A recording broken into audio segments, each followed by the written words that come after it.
If you're new to working with ProTools, this can be a gotcha. ProTools is running right now, the menus are across the top, but there's no session open. So let's go to File, Open Recent, Customizing. When we created our session in the last movie, with empty audio tracks and empty MIDI tracks, we essentially created a template, something we could use over and over anytime we want to record audio and MIDI. In the old days, before Pro Tools added templates, that's how a lot of us did it. And you still can. This session is an empty vessel that you can fill and save with a different name. In the File menu, below the options for Create, Open, and Close, are some save options. So let's explore those. If nothing has changed since you created the session, which is the case here, the save will be grayed out. There's no need to save, it's already saved.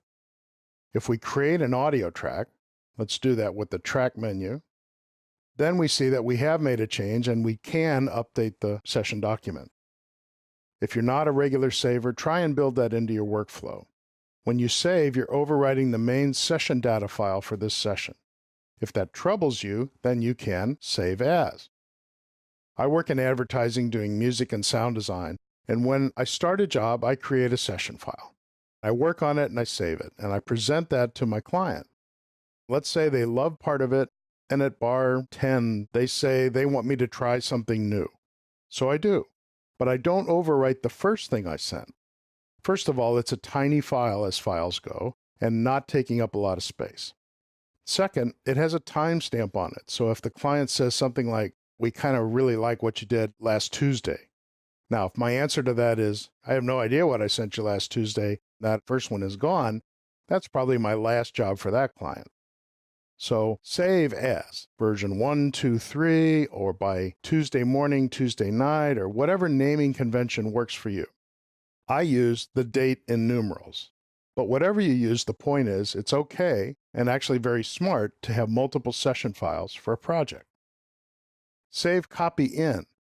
It seems like it's similar, but it's very different because it lets you save a copy of not just the session file, but any audio files that are part of this session. So let's take a look at this one. So you can save the session format. You can change the audio as you archive it from one file format or sample rate to another. But this is the most important box, I think, on this page.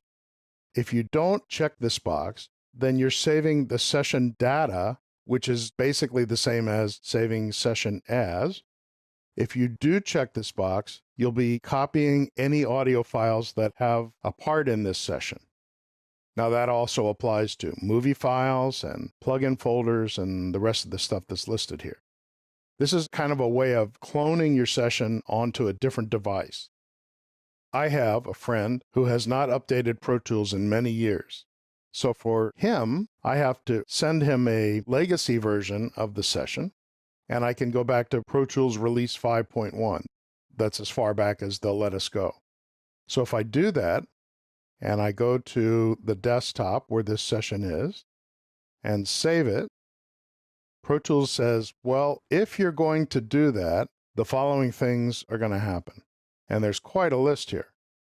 I'll go ahead and do it anyway. We'll use our hide command. And there's a cool little old icon, the legacy icon. And we now have a current version of our session and a legacy version of our session. When saving a Pro Tools 10 session that has a mix of interleaved and non-interleaved audio files to a lower session format, like one of these, all audio files are converted even if they're not interleaved. So it's Pro Tools doing its best to keep compatibility across all the various versions. I'm going to go back to Pro Tools so we can look at one more option, Save as Template. So they start with various categories here to let you differentiate between something you're doing live or something in post or just noodling around songwriting. Inside the categories are names. So in the case of music, the names are different musical styles. In the case of post-production, the names are different setups, and you can create a new category by choosing Add Category at the bottom. Create a new style by typing in the box. If you're working on your own system and you want this saved there, choose Install Template in System. If you're not working on your own system, let's say you're using a school computer, select Location for Template. and save it to an external drive.